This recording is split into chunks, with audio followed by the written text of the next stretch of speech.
Yes, this was. He said it was Mike's game with Palpatine. Yep. So this is what was Table Yep, 4. Jango Tarkentown versus that's right. Emperor Palpatine. Let me update the overlay. And I know a lot about going against Yellow Palp because there's an excellent Yellow Palp player in Wisconsin named Tim Randomando, who works at the Borderlandia store. It has game into Jango, kind of by definition, Yeah. because it can take his things. I call it steal your girl Palp because he takes your units and he sacrifices them. And that works Right. great. And now, We have Commandeer in the mix too, which, takes the vehicles and does a similar effect. yeah, exactly. It's not just change of heart anymore. We also have Commandeer specifically in these matchups where there's so many vehicles.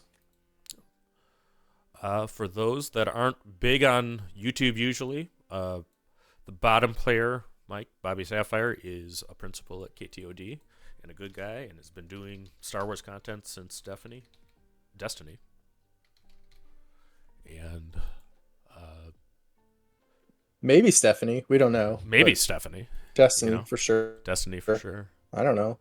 And then we have Steven Gower on the top.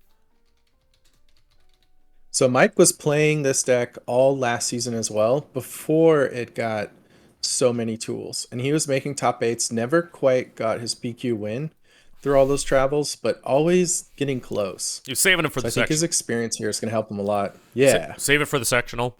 And I really, enjoy the KTOD Discord generally. Both players, as you would expect, tipping their hand. I see a triple Dark Raid, a Radiant, a Bazine. That is a nice hand for Jango. And Surprise Strike, I think. I know that Mike is a big believer, as I am when I play Jango, who will play some Bib Fortuna. That could be an opening lead here. But he's going to put it back. He's going to put it back. He took He's a not happy mulligan. with it. He's not happy with it. And I think that probably relates to the matchup.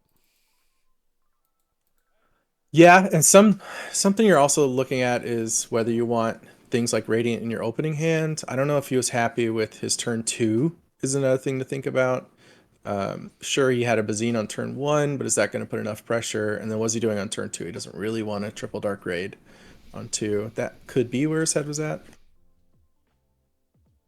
All right, so two excellent players, both 2-0, even 1-1 going into game 3.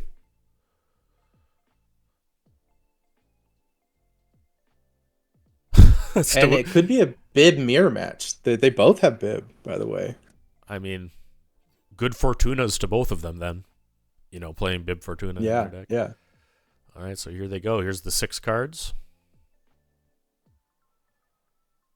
All right. And this is when I like to say, I'll keep this one. Right.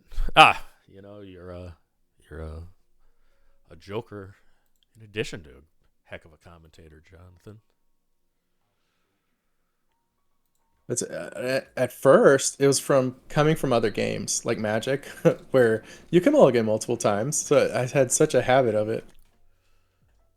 Yeah. So I mean, it's funny. I have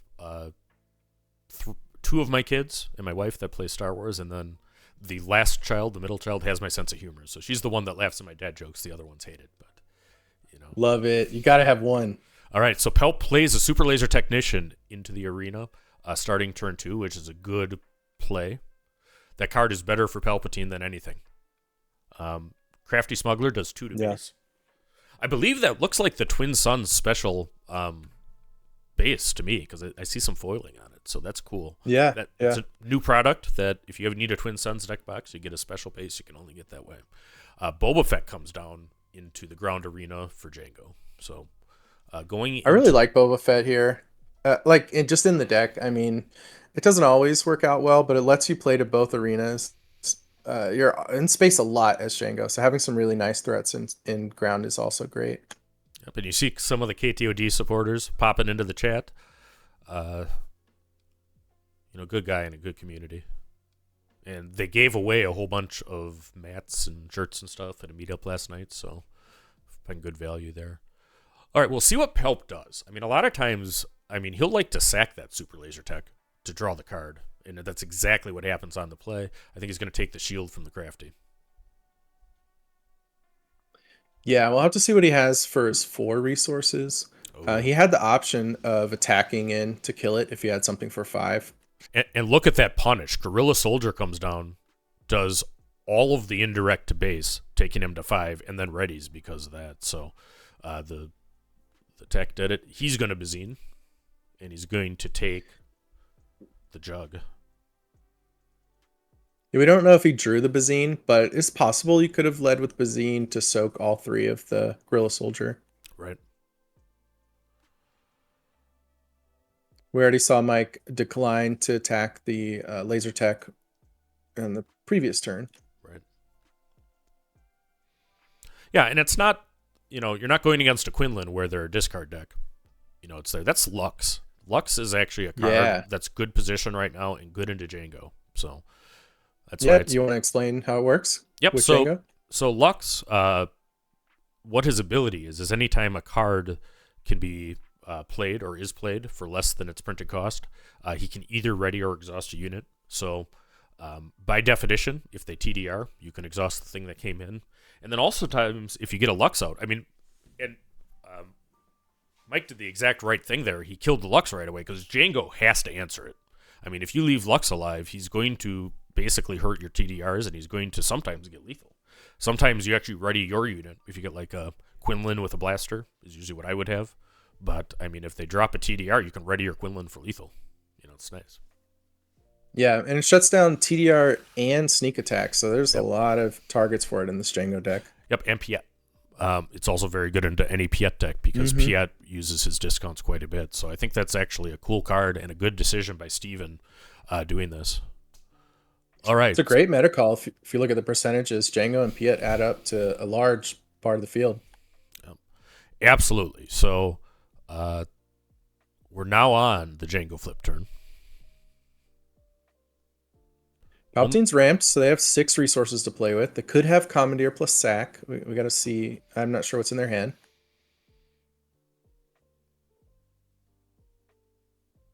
Yep, and But even if you do, if that's...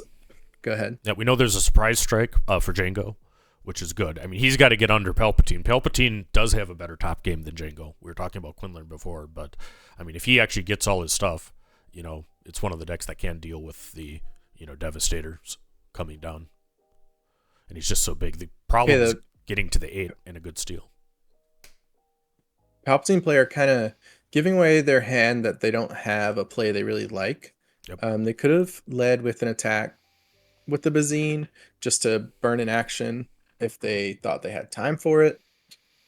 All right, so the P38 is a card that is in Jango but also played against Jango by Steven. It's a good card for Palpatine because when he sacks it, it can do another damage. He takes 1 damage from the Guerrilla Soldier. He did put the 1 damage on Boba Fett. That might be what he's intending to steal, or at least give himself the option of stealing Boba Fett. Yeah, he's done. He did 1 damage with the Bazine and then 1 damage with the P38 to each of those units. No good to me dead on the Jango leader. Yep, and an awesome Metal Fab token there, to denote it. Shout out to Metal Fab. B-Flow is the name of the gentleman, but he dropped off some tokens by our stream table today. It wasn't cool what FedEx did to us, but we are not going to give up on coverage. We're not going to pack it in. We are going to, get this, and we're going to get out what we can, to everybody. Yeah, and Metal Fab works with KTOD as well. They sponsor their competition team. I know Mike is glad to use these tokens. Yep.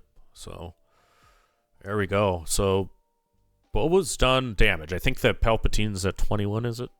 And that said, we're getting 21 or 23. Yeah, we're getting to very close to stabilization. So at 7 right now, he's going to play Ular and he's going to heal 1.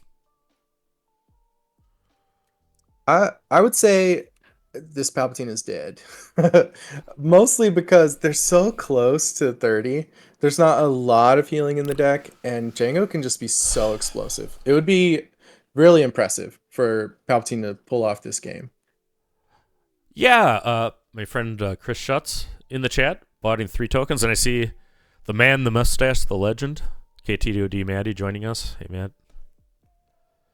Did the Quinlan Masterclass with us. He's a Quinlan nut like I am. Royal Guard is good there. Royal Guard has Sentinel right now. So that saves a little bit of damage. Yeah. And he's hanging on by a thread here. We're in space. Didn't get much healing. A Crumb would have helped a couple more healing here after losing initiative. Yeah. I mean, I think he really did because the Crumb is a double heal. Yeah, that's it. Yep. That does it. Yep. There we go. So BobbySapphire does succeed and manages to get okay. What a game 3 though. You know, so that's there. So all right. So KTOD representing on that beautiful mat, going to 3-0. This was actually the end of round 3. I updated the round timer before. Steven, I mean, gave him a game, you know, so I'm glad that went to game 3. We're going to take a quick break. We'll be back with round 4 after this, and we're heating up here in Denver at the Sector Qualifier.